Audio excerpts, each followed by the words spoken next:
अस्सलाम वालेकुम नाजरीन, खानेवाल मोटर्स यूट्यूब चैनल नाल मैं जी मुहम्मद अदनान। उम्मीद करदा मेरे तमाम दोस्त खैर वाफियत नाल होणगे। अल्लाह ताला बरकत अता फरमाए। मेरे भाइयों दे माल अंदर जान अंदर कारोबार अंदर सदा हसदे ते वसदे रहो। बड़ी दबंग किस्म की जी है जी एक मैं पेशकश लै करके हाज़र हो रहा जी। मुकम्मल सैट फार सेल है जी। ठीक है भाजी। लोकेशन मंडी जानिया सही है भाजी। 1984 मॉडल 240 गड्डी लगी हुई है जी अगे। ठीक है, जैक वाली ट्राली है भाजी। सैट चालू हालत के अंदर चल रहा इस टाइम। ठीक है भाजी। और गड्डी की मुकम्मल कंडीशन वेख चुके हो तुम। ट्राले की कंडीशन भी थोड़ा विखा दें। सही है भाजी। मालकों का रबता नंबर भी असी स्क्रीन पर शो कर देंगे, तुम उन्होंने रबता कर सकते हो। 84 मॉडल फीएट है जी। ठीक है, जड़ा अपना पिछे डाला पाया होया ट्राला माशाल्लाह भी साफ सुथरी हालत के अंदर वेख सकते हो। हर चीज़ नज़र आ रही है अखों के सामने भाजी।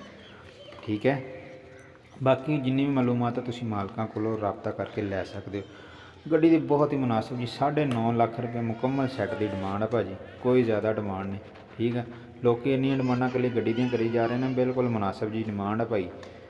सही है, बिल्कुल मुनासिब जी डिमांड है जी। 9.5 लाख रुपये मुकम्मल सैट की।